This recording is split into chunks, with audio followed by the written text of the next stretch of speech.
TVAU, une division d'Acadie urbaine.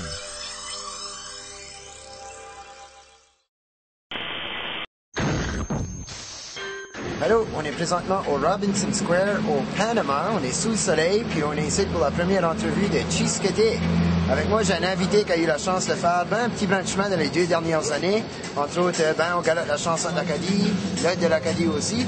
Et puis, j'aimerais de commencer l'entrevue en demandant Chisqueté. Moi, je suis Kit Gauguin.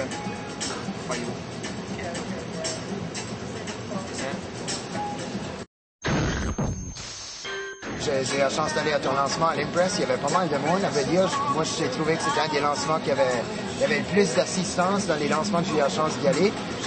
Pour toi, qu'est-ce que ça voulait dire, ce lancement-là, puis qu'est-ce que ça veut dire, ce premier album-là?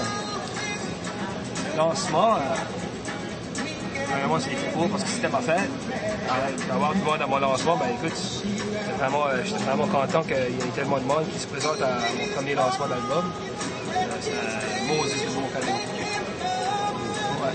Puis comment est-ce que tu as l'expérience de travailler avec quelqu'un comme Éloi Pinchot, qu'on sait qu'il a quand même fait de nombreux projets au Québec, puis qui a fait partie du Document, des Frères Pinchot, ainsi de suite. Pour toi, comment c'était de travailler avec quelqu'un qui a quand même une expérience assez achevelée, si tu veux? Éloi Pinchot, premièrement, c'est que je l'avais entendu, le travail qu'il a fait sur le CD de Ginette, l'album de Ginette Taillé, puis j'avais beaucoup aimé ça parce qu'il avait réussi à aller chercher... attendez, t'as une guette qui est près de toi, là. Bon, il a réussi à aller chercher l'essence de la chanson, tu sais, les mélodies, puis le son acoustique, puis vraiment la musique qui est au service du texte. Puis, tu sais, moi, je suis un gars je me base beaucoup sur la mélodie et les textes aussi.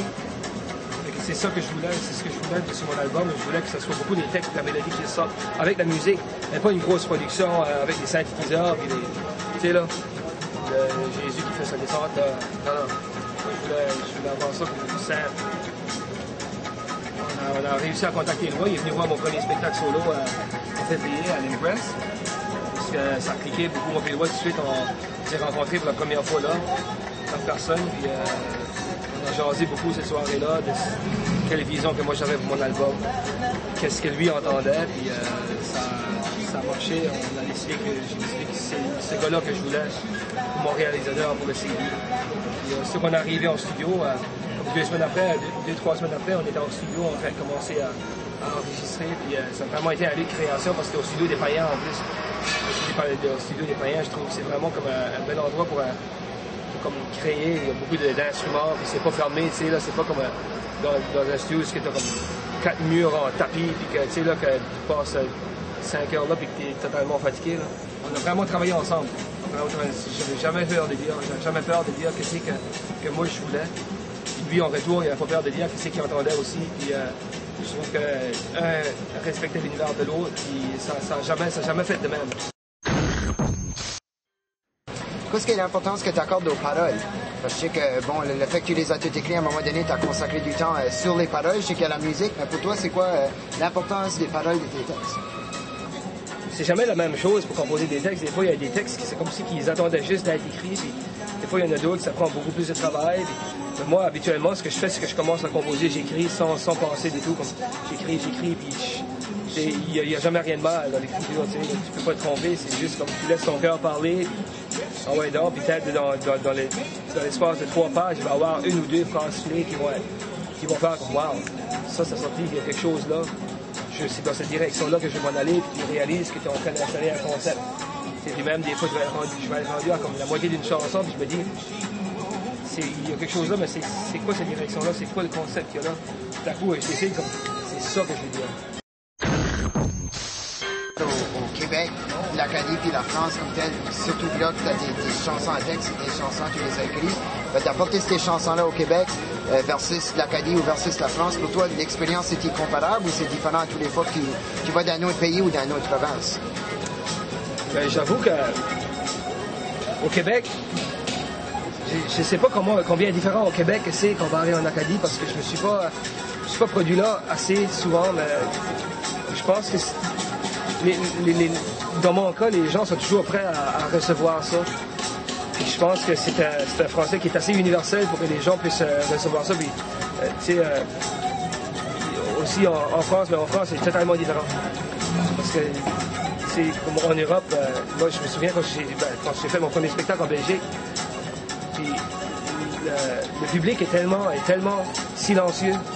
Parce que la chanson à texte est tellement plus développée. En Acadie, ici, je trouve qu'il y a un bel éveil qui se passe par rapport à la musique à texte. Là, le monde commence à avoir une belle ouverture d'esprit face à la chanson française. Je trouve qu'en Europe, c'est tellement déjà plus développé. Ils les ont vus, eux autres, les Brels, ils les ont vus, les Cabrels, ils sont conscients, c'est une grosse conscience de la musique à texte. Puis les gens, ils reçoivent, ils prennent tout, là, puis c'est presque intimidant au début quand tu es là, parce que tu te poses la question des fois quand tu es en spectacle, t'aimes-tu vraiment ça, mais à la fin, tu poses ces questions-là pendant le spectacle, puis à la fin du spectacle, ils sont debout, puis ils veulent que tu en fasses d'autres, c'est parce qu'ils sont vraiment dans cet univers-là, puis en Europe, je trouve que ça fait beaucoup plus longtemps que c'est mis en conscience qu'en Acadie. C'est beau parce que de voir en Acadie, comme il y a des gens comme toi, Fayot, des gens comme Pascal Lejeune, ou bien comme moi, qui aiment de beaucoup se baser sur les textes, puis de commencer à vouloir pousser ça plus en Acadie, puis les gens sont prêts à recevoir ça. Je pense que les gens commencent à être prêts à recevoir ça, puis si on continue comme ça, dans un autre 5-10 ans, ça va être bien développé ici. Je pense qu'il y a des belles choses qui sont en train de se développer. Qu'est-ce que tu as pensé du party des Odes aux singes organisé par l'Acadie urbaine? On avait un spectacle de Odes, je me souviens, à l'université à Jeanne, à la salle de Jeanne de Valois. À la fin d'un spectacle, je sais pas si c'est François, c'est Frank qui est arrivé à nous autres avec un poster. Il dit « Hey, il y a un poster là-bas, ça dit Odes aux singes. » Ah non, ça peut probablement dire quelque chose d'autre. On est arrivé là, puis c'était vraiment le symbole de Odes à l'Acadie, mais c'est Odes aux singes. Au début, j'ai trouvé ça bien comique, j'ai aimé ça au bout. J'ai pensé que c'était vraiment comme une marque de marketing, quelque chose, puisque le spectacle de Odes roulait tellement fort dans son là, c'était pour attirer l'attention du monde. J'ai bien aimé ça. Je n'ai pas eu la chance d'aller au party, par exemple. J'espère que vous allez en faire un autre quand ça revient à chaque fois, l'année du singe. C'est pour répondre, hein? Ma dernière question pour cette entrevue-ci serait, c'est quoi ton opinion ou comment est-ce que tu vois ça, toi, l'Acadie urbaine? Qu'est-ce que ça veut dire pour toi, l'Acadie urbaine? L'Acadie urbaine, pour moi, premièrement, quand j'entends ça, ça me fait penser à l'Acadie, une ville. Ça me fait penser à un gros rassemblement d'Acadiens comme une conscience de l'Acadie qui veut devenir beaucoup plus ouvert, plus comme répandu partout. C'est ça que ça me fait penser. Puis écoute, c'est de faire des belles choses comme qu'on fait aujourd'hui, puis essayer de mettre l'Acadie urbaine, parce que moi, je trouve qu'à Moncton, moi, je me suis installé à Moncton en 97, en 96, je suis venu ici pour rester ici pour la première fois. Je trouve qu'il y avait il y avait quelque chose d'underground qui se passait, comme quelque chose qui était plus comme underground. Il y avait comme le deuxième, il y avait le cachot à l'université. Il y avait vraiment quelque chose de beau qui se passait comme underground plus. Il y avait comme 0 degré Celsius, tout ça. J'ai l'impression, je sais pas si je me trompe, tu peux me corriger, mais j'ai l'impression que c'est beaucoup de dérivés d'essayer de rassembler cette conscience-là du monde qui veulent pousser l'Acadie à un rythme plus urbain, plus ouvert sur le monde, plus comme, OK, c'est quoi ce qui est arrivé, c'est là quand on va, faisons les fêtes cônes, allons comme ça, allons rejoindre du monde, pas seulement avec notre culture, mais aussi avec qui ce qu'on est capable d'être encore plus que, qui c'est qu'on... En essayant de prouver que nous autres aussi, on comprend qu'est-ce que les autres font aussi. On est prêt à recevoir, on est prêt à recevoir le monde. Penses-tu, toi? Qu'est-ce que c'est pour toi, l'Acadie urbaine, Fayot? C'est pas moi à répondre. Moi, c'est moi qui pose les questions. Merci beaucoup, Kit.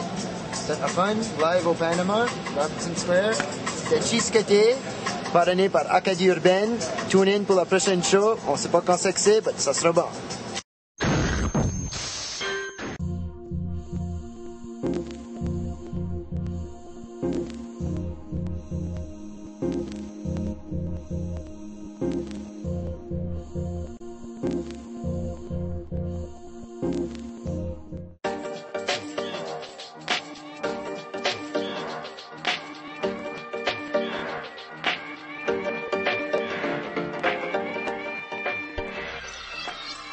TVAU, une division d'Acadie urbaine.